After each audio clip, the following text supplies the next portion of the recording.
Bismillahirrahmanirrahim. Assalamualaikum warahmatullahi wabarakatuh.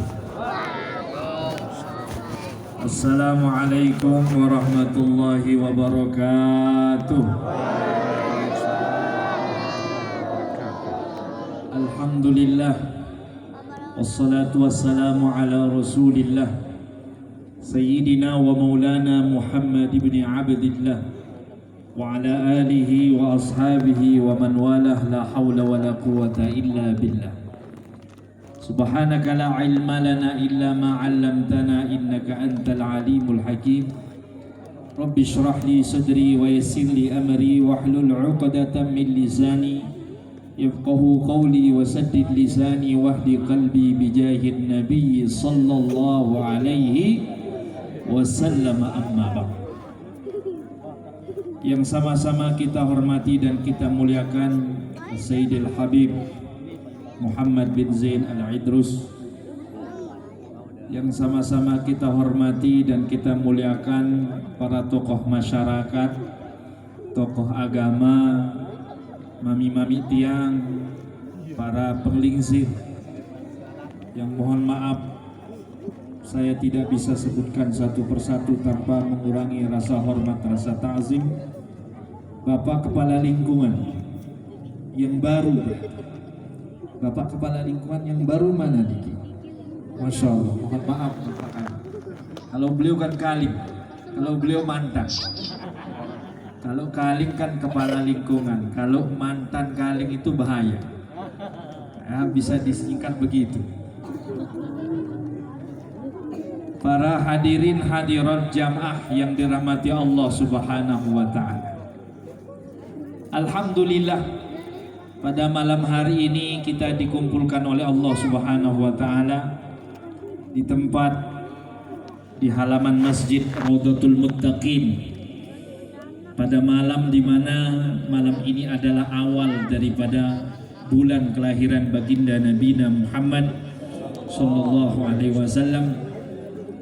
Alhamdulillah kita mengawalinya dengan acara yang dirangkai bersama. Mudah-mudahan dengan keberkahan ini maulid, keberkahan bulan ini dan keberkahan daripada lantunan ayat-ayat suci Al-Quran yang tadi sudah dibacakan oleh anak-anak kita semua, mudah-mudahan kita semua diberikan barakah dan syafaat oleh Allah Subhanahu wa ta'ala. Amin ya rabbal alamin. Tadi saya mendengar dari apa yang sudah disampaikan oleh Ustadz kita, guru kita, lupa saya siapa beliau, Ustadz Ali. Apa yang beliau sampaikan ternyata sama dengan apa yang Tiang rasakan. Karena memang kalau beliau mungkin PR-nya lebih. Kenapa? Ngawasin santri masuk ngajinya itu cuma dalam waktu yang terbatas. Beliau PR-nya lebih. Kalau Tiang, karena Tiang punya pondok, sehingga ngatur santri itu jauh lebih leluasa, maka tentu beliau mempunyai tantangan yang lebih. Tadi Ustadz, anak-anak tadi kita sudah tampilkan. Ternyata walaupun anak-anaknya tampil, tadi orang tuanya banyak juga yang gak hadir. Coba besok kita balik dia, yang kita tampilkan adalah orang tuanya. Setuju? Mungkin ahlan ya Habib.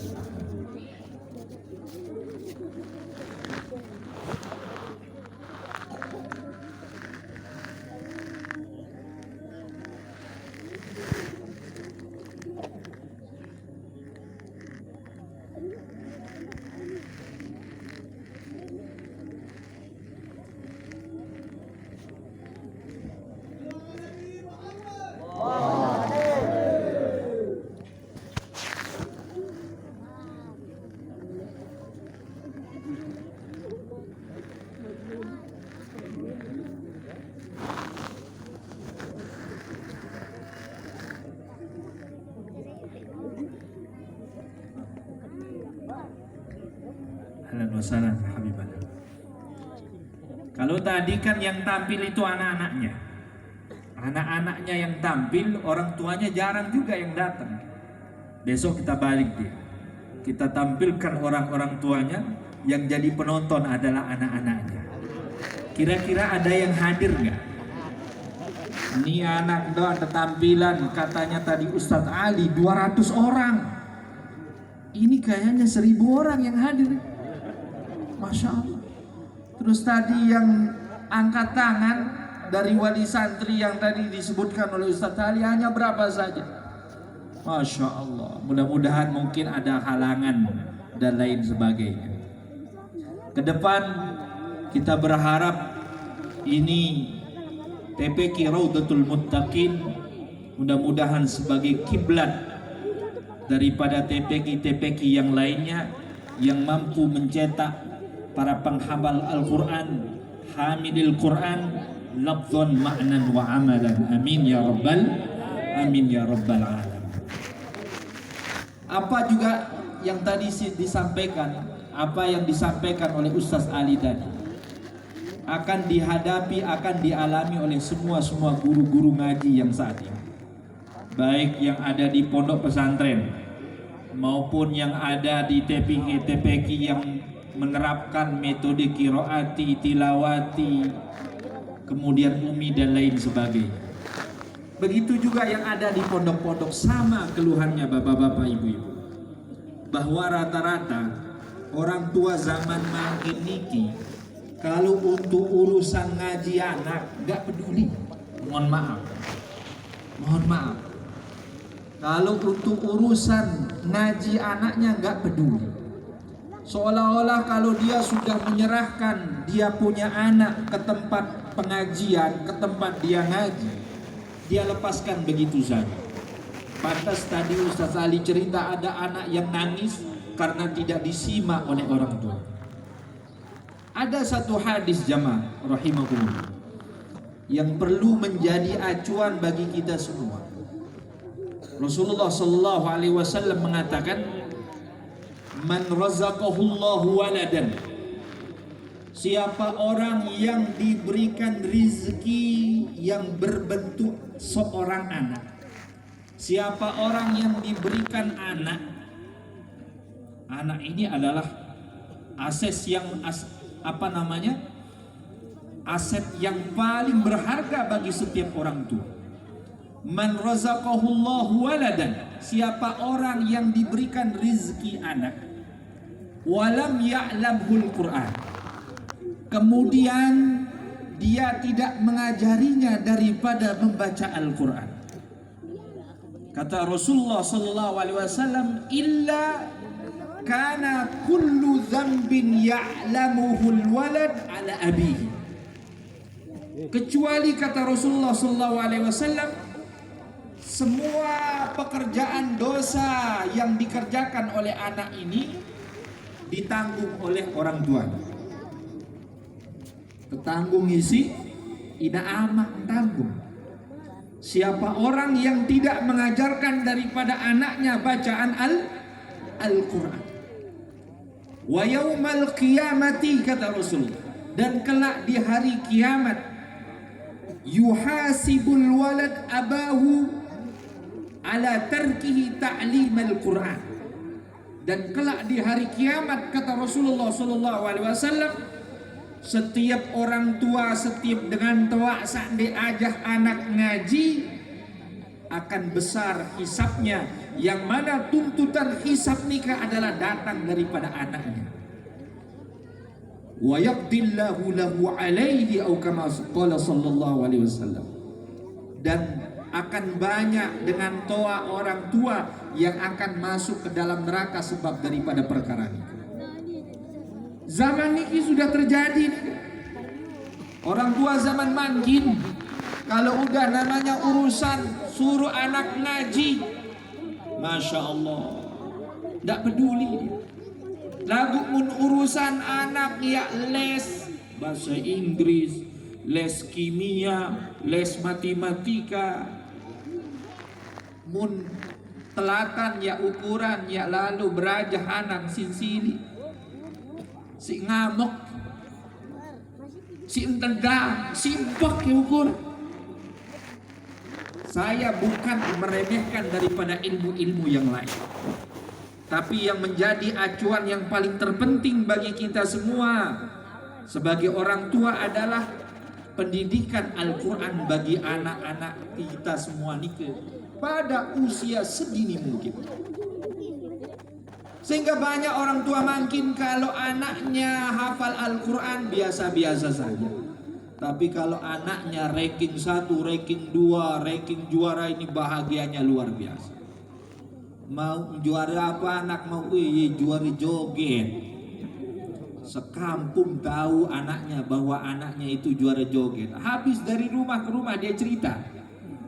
Tapi anaknya hafal Al-Quran walaupun 1 juz, 2 juz, 3 juz, tidak pernah tuh dia cerita atau tidak pernah sampai membangga-banggakan yang berlebih-lebihan sebagaimana dia banggakan hal-hal yang lain.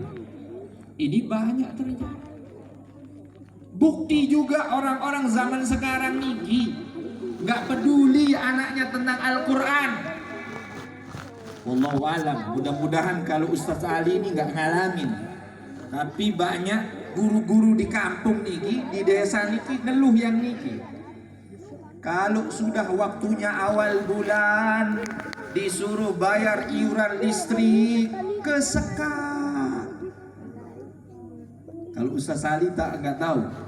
Kalau bayaran ini insya Allah lancar kalau di sini. Mun kesuruh mupu kalau istilah kita kan dulu mupu. Kalau disuruh bayar listrik, salam Ustadz saya, kita disuruh bayar listrik per anak itu 10.000, 5.000. Apa kata orang tuanya? Lemak be anak aneh. Bar aku Ustadz lemak be unik.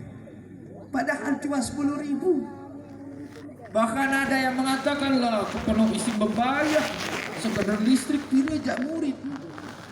Dihitung berapa muridnya. Masya Allah. Ini terjadi. Tapi kalau untuk kebutuhan beli pulsa anak jaring, beli-beli yang hal-hal yang lainnya, gak ada dia keberatan keluar daripada uangnya. Ini terjadi gak Bu, bapak-bapak? Betul apa betul? Betul. Banyak ini terjadi.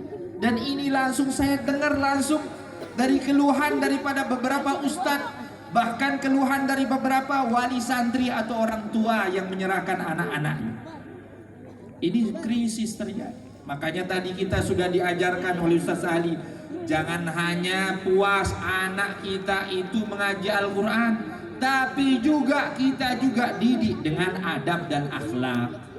Zaman sekarang betul dia serahkan anaknya untuk ngaji Al-Quran, lagu wah bala anak, wah bala anak, adabnya nggak ada.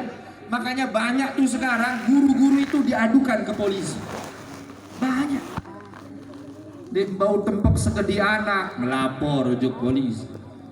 Arak wi ceriten batur nih ke ye intan kanak, pelaporan ujuk polisi. Allah.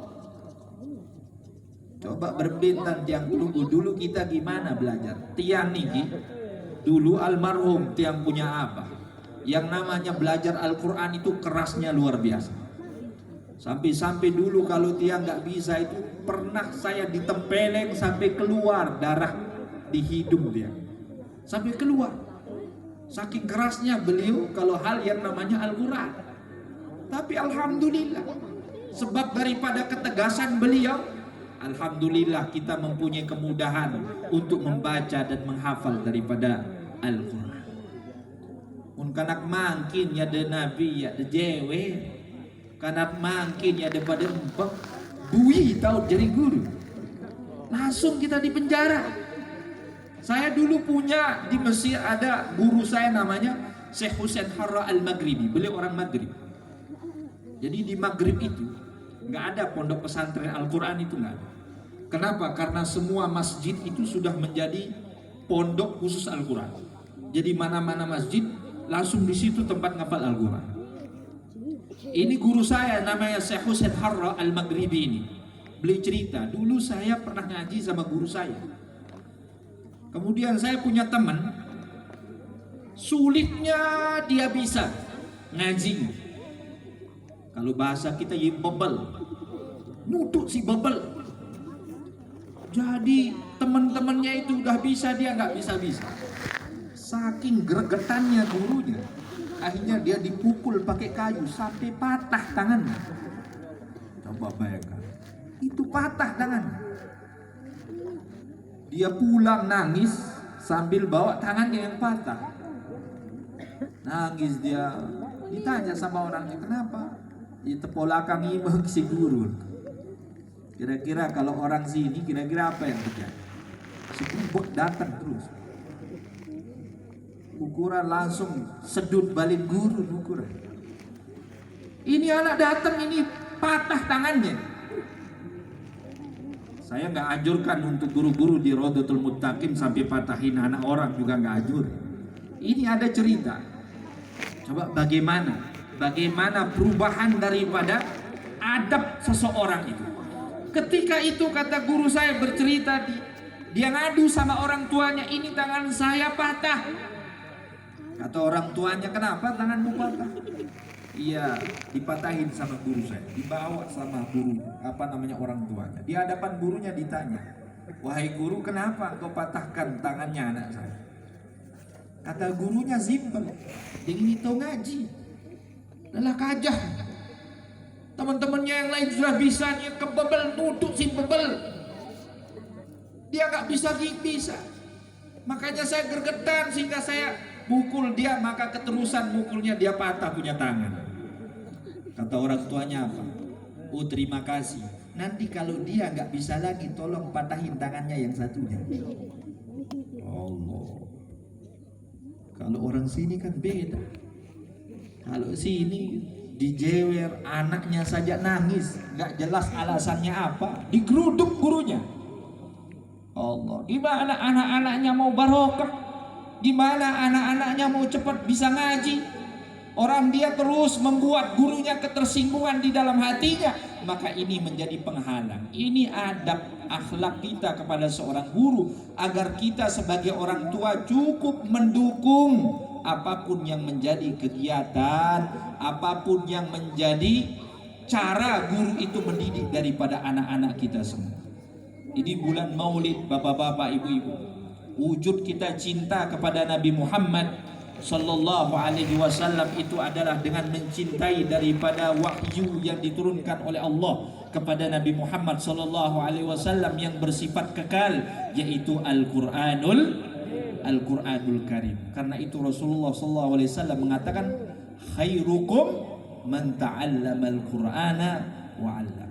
Sebaik-baik kamu atau sebaik-baik umatnya Nabi Muhammad adalah mereka yang belajar Al-Quran kemudian mengajarkannya. Hadirin bapak-bapak, ibu-ibu yang dirahmati Allah Subhanahu wa taala. Alhamdulillah, sebagai sebuah kesyukuran yang luar biasa kepada kita semua. Tadi kita sudah mendengarkan daripada anak-anak kita.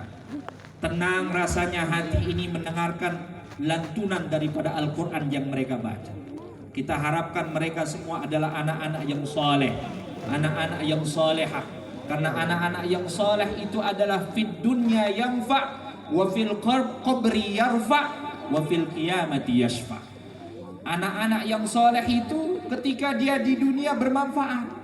Bermanfaat bagi siapa? Bermanfaat bagi orang tua.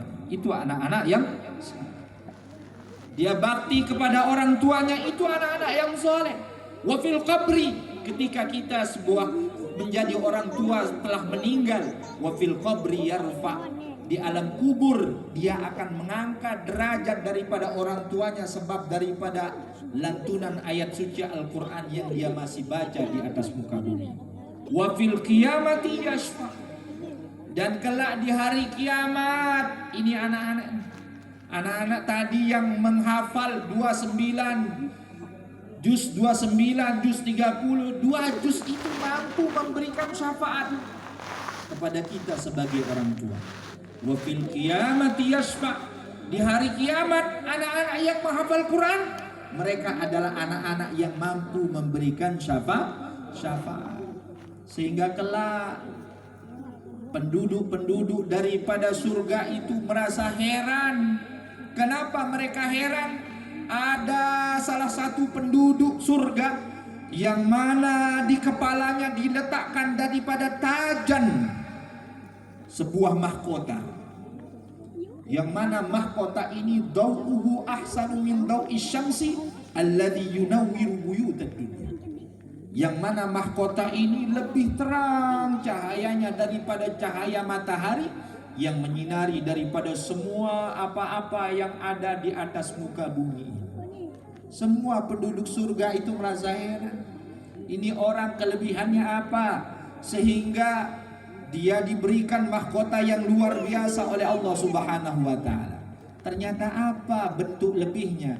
Ini orang tua punya anak, dia baca Al-Quran, kemudian dia mengamalkan apa yang ada di dalam Al-Quran. Jadi khusus bapak-bapak, ibu-ibu yang punya anak yang hafal Al-Quran, khusus. Betul zaman ini anak hafal Quran itu jarang. Zaman ini anak hafal Quran itu jarang. Lebih-lebih sekarang kita dihadapkan oleh HP. Lebih-lebih yang namanya penyakit HP. Yang namanya penyakit HP ini Ustadz Ali bukan hanya di Raudatul Muttaqin, di TPQ Raudatul Muttaqin, bahkan penyakit HP ini sampai ke pondok. Ada beberapa santri kadang-kadang mereka bolos itu hanya cukup tujuannya satu, dia mau lihat apa isi WA-nya, dia mau lihat game-nya itu udah sampai level berapa. Ini adalah kesenjangan yang kita hadapi semua, baik sebagai orang tua maupun sebagai seorang guru. Maka bapak-bapak, ibu-ibu hadirin hadirat jamaah yang dirahmati Allah Subhanahu wa taala, pada momentum malam Rabiul Awal ini adalah sebagai sebuah momen yang paling terbaik untuk kita bangkitkan, tumbuhkan daripada kecintaan masing-masing kita kepada Al-Quran. Bila perlu di Masjid Raudatul Muttaqin ini, cara orang hataman Al-Quran itu sebagaimana yang tadi sudah dipraktekkan. Banyak orang-orang kadang-kadang di desa-desa hatamin Al-Quran, tapi kemudian diserahkan mic-nya sama anak-anak yang hataman itu. Bacaannya itu amburadul semua. Dari bacaan ayat pendeknya ada sudah amburadul, gimana bacaan-bacaan yang lainnya. Yang perlu kita perhatikan adalah bagaimana supaya anak-anak kita itu fasih di dalam membaca Al-Quran. Kalau toh kita sebagai orang tua nggak fasih baca Al-Quran, maka ada TPQ Raudatul Muttaqin yang siap mengajarkan anak kita membaca Al-Quran. Karena yang namanya orang yang fasih membaca Al-Quran itu, kata Rasulullah Sallallahu Alaihi Wasallam, sama kedudukannya dengan para malaikat. Alladhi yaqra'ul Qur'an wa huwa mahirun bihi kasafaratil kiramil bararah. Atau kama qala sallallahu alaihi wasallam. Orang yang membaca Al-Qur'an kemudian dia mahir dalam membaca Al-Qur'an, maka dia sama kedudukannya sebagaimana malaikat yang selalu taat kepada Allah Subhanahu wa taala.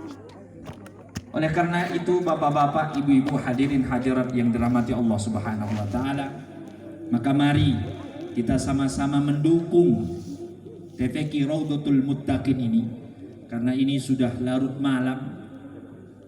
Tadi temanya Maulid. Tadi temanya menyambut Rabiul Awal. Karena juga ini diiringi oleh milad daripada TPQ Raudatul Muttaqin, maka tidak ada salahnya ini saya tidak mengatakan bahwa saya di sini ceramah karena ada Habibana Muhammad di sini. Akan tetapi ini sebagai peringatan, pengingat bagi kita semua agar kita semua menjadi orang tua, mengingatkan anak-anak kita, mendidik anak-anak kita, sehingga kita termasuk daripada kategori yang disabdakan oleh Rasulullah Sallallahu Alaihi Wasallam, adibu auladakum bi thalathi khisalin, ajari anak-anak kalian tentang 3 perkara. Yang pertama yang disebut oleh Rasulullah adalah bitilawatil Quran. Ajari anak-anak kalian supaya mereka mahir baca Al-Quran. Kemudian yang kedua kata Rasulullah sallallahu alaihi wasallam, adibu auladakum bihubbi nabiyikum sallallahu alaihi wasallam. Ajari anak-anak kalian supaya mereka cinta kepada nabinya Nabi Muhammad sallallahu alaihi wasallam. Kemudian yang ketiga, adibu auladakum bihubbi ahli baiti Rasulillah sallallahu alaihi wasallam. Ajari anak-anak kalian supaya mereka cinta dengan keturunannya baginda Nabi Muhammad sallallahu alaihi wasallam. Di tengah-tengah kita hadir Habibana Muhammad. Mudah-mudahan kita semua mendapatkan keberkahan beliau, keberkahan daripada ahli baitnya Rasulullah sallallahu alaihi wasallam. Mungkin hanya ini yang bisa saya sampaikan. Ini sebagai peringatan, ini sebagai pengingat bagi kita semua. Saya tidak menganggap ini adalah sebuah ceramah. Mudah-mudahan apa yang kita saksikan daripada penampilan anak-anak kita semua tadi membangkitkan gairah kita semua di dalam membaca Al-Quran. Amin. Amin ya rabbal alamin. Wa sallallahu ala sayyidina Muhammadin wa ala alihi wa sahbihi ajma'in. Walhamdulillahi rabbil alamin. Wassalamualaikum warahmatullahi wabarakatuh.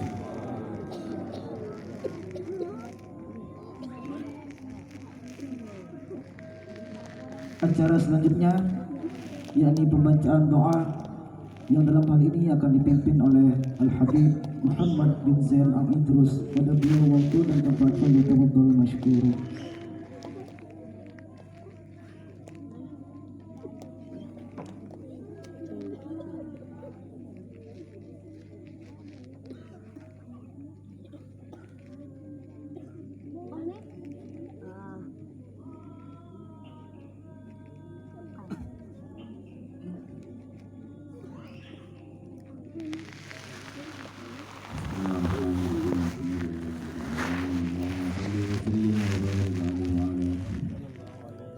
فلما نظم الفكر من درار الأوصاف محمدية وقودا توجهت إلى الله متوسلا بسيدي وحبيبي محمد صلى الله عليه وسلم أن يجعل سعي فيه مشكورا وفعلي فيه محمودا وأن يكتب عملي في الأعمال المقبولة وتوجهي بالتوجهات الخالصات والصلات الموصولة. اللهم يا من إليه تتوجه الآمال فتعود ظافرة، وعلى باب عزته تحط الرحال فتغشاها منه الفيوضات الغامرة.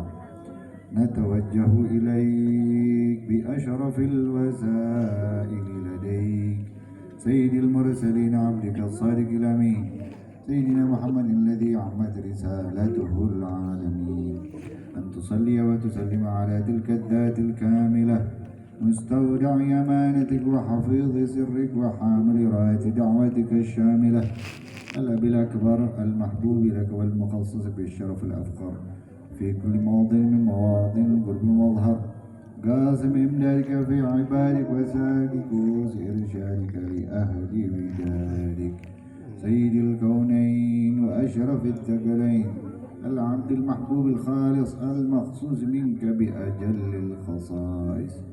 اللهم صل وسلم عليه وعلى آله وأصحابه وأهل حضرة اقترابه من أحبابه. اللهم إنا نقدم إليك جاه هذا النبي الكريم ونتوسل إليك بشرف مقامه العظيم أن تلاحظنا في حركاتنا وسكناتنا بعين عنايتك، وأن تحفظنا في جميع أطوارنا وتقلباتنا وجميل رعايتك وحصين وقايتك، وأن تبلغنا من شرف القرب إليك وإلى هذا الحبيب غاية آمالنا، وتقبل منا ما تحركنا فيه من نياتنا وأعمالنا، وتجعلنا في حضرة هذا الحبيب من الحاضرين، وفي طرائق اتباعه من السالكين، ولحقك وحقه من المؤدين، ولعهدك من الحافظين. اللهم إن لنا أطماعا في رحمتك الخاصة فلا تحرمنا، وظنونا جميلة هي وسيلتنا إليك فلا تخيبنا. آمنا بك وبرسولك وما جاء به من الدين، وتوجهنا به إليك مستشفعين أن تقابل المذنب منا بالغفران، والمسيء بالإحسان، والسائل بما سأل، والمؤمل بما أمل، وأن تجعل ممن نصر هذا الحبيب وازره والاه وظهره وعم ببركة وشرفه بجهة أولادنا ووالدينا وأهل قدرنا ووالينا وجميع المسلمين والمسلمات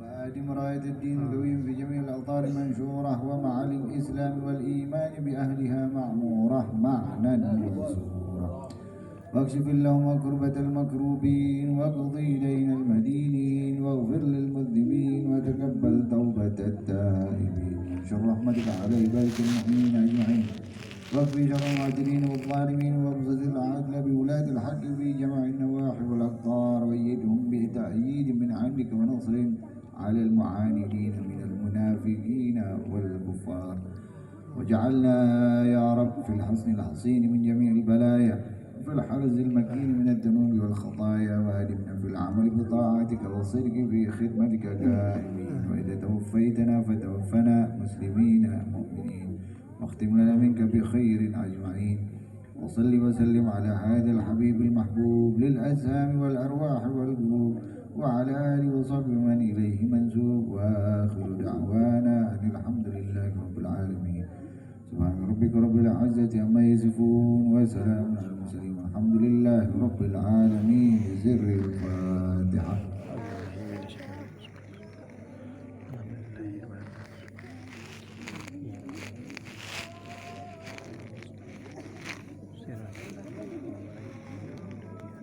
Dengan berakhirnya doa tadi, maka berkaitan seluruh rangkaian acara pada malam hari ini.